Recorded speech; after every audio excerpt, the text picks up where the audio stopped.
welcome back. It's Miguel Tato. Okay! So mag-house tour ta karon guys. Excited na kayo ko ipakita sa inyo ang sulod sa among balay. Alright, so but before that, gusto na ko ipakita sa inyo ang among Christmas tree. Yay! 1, 2, 3, go!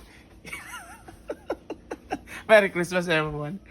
Anyway, gusto lang na ko ipakita sa inyo, i-update sa inyo regarding sa J-Box project nato. So mo na nakaabot na tanan and mo ni tanan ang mga napalit nga atong isulod sa atong J-Box project. And nakipakita sa inyo diri guys, natay mga juice diri tungod kay during sa distribution ipasnacks na to ang mga bata, and siguro later on we are going to buy bread for them.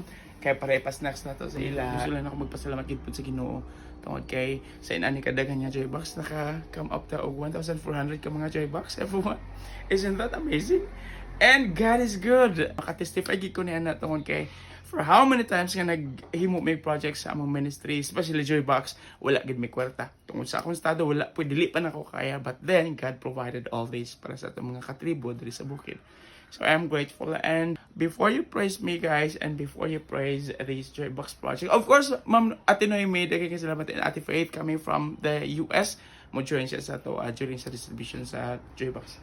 Before you praise me and this J-Box project, gusto na ako magpasalamat at tanan sa Ginoo tungod kay kung dili tungod sa iya, dili gini mahinay nga project para sa atong mga kabataan this coming Christmas. Napuno namang panimalay, but it's okay. Next week, mag-start na may grab anitanan and distribution na dayon. So, i-update lang tamo guys. Pagkakaroon, magdawat pagyapon may donation kay kinahanglan tag bread para sa kay na ata juice. Sa kinahanglan ta og bread para iparis ani kay para pag distribute ipasnacks na to ang mga bata. Alright, so okay. Kaya salamat everyone, and I can't wait to show you all the distribution video sa bukid. Alright, blessings everyone. Kaya salamat, mag-amping ka. Love.